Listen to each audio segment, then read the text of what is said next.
আর হিন্দু আমি কার কাছে শিখিনি, আমি আমার পরিবার থেকে শিখেছি, আমি আমার মায়ের কাছে শিখেছি যে হিন্দুত্ব, হিন্দু মানেটা কি। তা কে কার থেকে কম হিন্দু বড় হিন্দু সেই প্রতিযোগিতা আমি যেতে চাই না। আমি জন্ম থেকে হিন্দু, আমি তো হিন্দু থাকবই।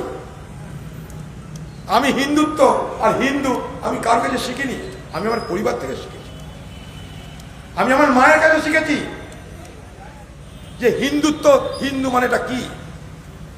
ছোটবেলায় আমার মা, তিনি অত্যন্ত ধার্মিক ছিলেন, মাসে অর্ধেক দিন উপোস করেই তার কাটত। প্রতিদিন সেই মায়ের নির্দেশে সে যখন পুজো করে তার ঘন্টা বাজানোর দায়িত্ব ছিল আমার। মায়ের পুজোতে গঙ্গা জল লাগে, তাই গঙ্গা জল আমাকে আনতে হতো নদী থেকে গিয়ে। তখনকার গঙ্গা আজকের মতো ছিল না, টলটলে চকচকে জল ছিল তখন। বালতিতে করে সেই জল, ছোট বালতিতে করে, পিতলের বালতি দিত আমাকে সেই জল ভরে নিয়ে আসার জন্য। আমি যেতাম, জল তুলে নিয়ে আসতাম।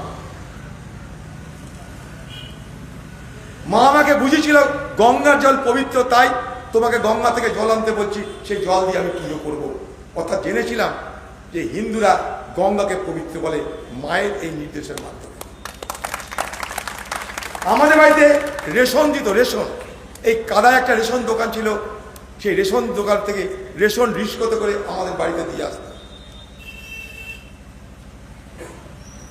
দুপুরবেলা রেশন দিতে গেছে রিস্কতে করে এক ভদ্রলোক, তার নাম নারায়ণ, মা নারায়ণদা বলে ডাকত। সেই রিস্কওয়ালা গরমের মধ্যে গেছে রেশন দিতে। রেশনটা নামানোর পর আমি দেখেছি আমার মাকে, তাকে বলতো, নারায়ণদা আপনি ভেতরে আসুন। ভেতরে আসতো, তাকে শরবত মিষ্টি খাইয়ে ভাড়া দিয়ে বলতে, এবার আপনি যান। আমি শিখেছি আমার মায়ের কাছে যে সাধারণ মানুষকে কি করে ভদ্রতা দেখাতে হয়, কি করে তার পাশে দাঁড়াতে হয়, কি করে তার সেবা করতে হয়। কাজের লোক ছিল, একটা কাজের লোক, মাসি মাসি বলতাম। সেই মাসি যখন একাদশী হতো, সেই একাদশীর দিনে আমার মা নিজে হাতে পাথরের থালায়, আমার স্পষ্ট মনে আছে, পাথরের থালায় পরোটা করতো, কালো জিরে দিয়ে।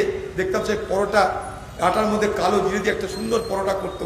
সেই পরোটা পাথরের থালায় করে মা নিজে হাতে বাড়ির কাজের মাসিকে পরিবেশন করতো। আর মাসি বলতো, মাসি তুমি আরাম করে খাও, তোর আজকে একাদশী। আমি দেখেছি গুরুজনদের, সে তার অর্থ কত দেখার দরকার নাই, তার স্ট্যাটাস দেখার দরকার নাই, সে বড়লোক না গরিব লোক দেখার দরকার নাই, তাকে সম্মান দিতে হয় সেটা দেখার।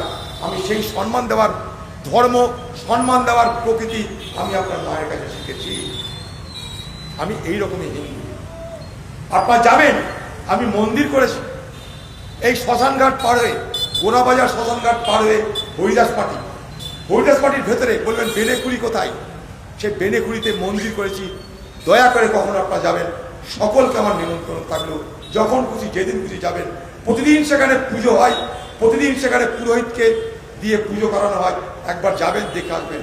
সেখানে অম্বা মা আছে, সেখানে রাধা গোবিন্দ আছে, দয়া করে দেখে আসবেন। ঢোল বাজাতে হবে না, আমি হিন্দুকে হিন্দু না তা প্রমাণ করব। ঢোল বাজানোর কোনো প্রয়োজন নেই। আমার কর্ম, আমার কর্তব্য, আমার আচার ব্যবহার আমাকে বলবে আমি কি। তাহলে তৃণমূলকে, তৃণমূল কি চাই, তৃণমূল কি করে, তাদের কর্মের দ্বারা তা প্রমাণিত। আর আমরা কি করি, আমাদের কর্মের দ্বারা তা প্রমাণিত। শামসেরগঞ্জ দাঙ্গা হলো ওয়াকফের ঘটনার পর। দাঙ্গায় একটা পরিবারের বাবা ছেলে হত্যা হলো, মনে করে দেখুন। সেখানটাই রাজনৈতিক নেতারা যেতে চাইলো, যেতে দেওয়া হলো না। সেই রাজনৈতিক নেতাদের যখন যাতায়াত চলছে, আমি তার ফাঁকে সিধা সেই ভদ্রলোকের বাড়ি গেলাম। তাদের বাড়ির লোকে জিজ্ঞেস করতে পারেন। সেই পরিবারের একজন মেয়ে ছিল, সে আমাদের পঞ্চায়েতের নির্বাচিত সদস্য। আমি তাদের বাড়িতে গেলাম, বাড়ির ভেতরে গেলাম। প্রথম আমি, বাবা খুন, ছেলে খুন, সেই মায়ের কেমন হাল হয় বুঝতে পারছি। তাকে গিয়ে তার পাশে বসলাম, বললাম আমরা আছি।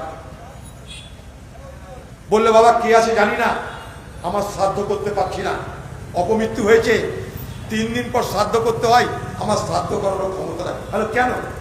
বলছে কোনো পুরোহিত আসছে না, আমার শ্রাদ্ধ করতে, কোনো পুরোহিত রাজি হচ্ছে না আমার শ্রাদ্ধ করতে। আর আমি আছি, আপনি ঘাবড়াবেন না, আমি আছি, ঘাবড়াবেন না। শ্রাদ্ধের দিন কাকুরিয়া বলে একটা জায়গা থেকে একটা পুরোহিতকে তুলে নিয়ে গিয়ে তাদের সমস্ত উপাচার যা যা লাগে শ্রাদ্ধে সব কিছু তার বাড়িতে পৌঁছে দিয়ে শ্রাদ্ধ করালাম।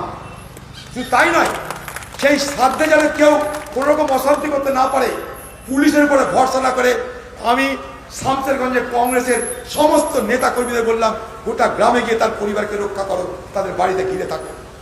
তাদের মধ্যে 90 জন ছিল মুসলমান। আমি পেরেছি। এই শামসেরগঞ্জের দাঙ্গা লাগানোর নায়ক কে ছিল?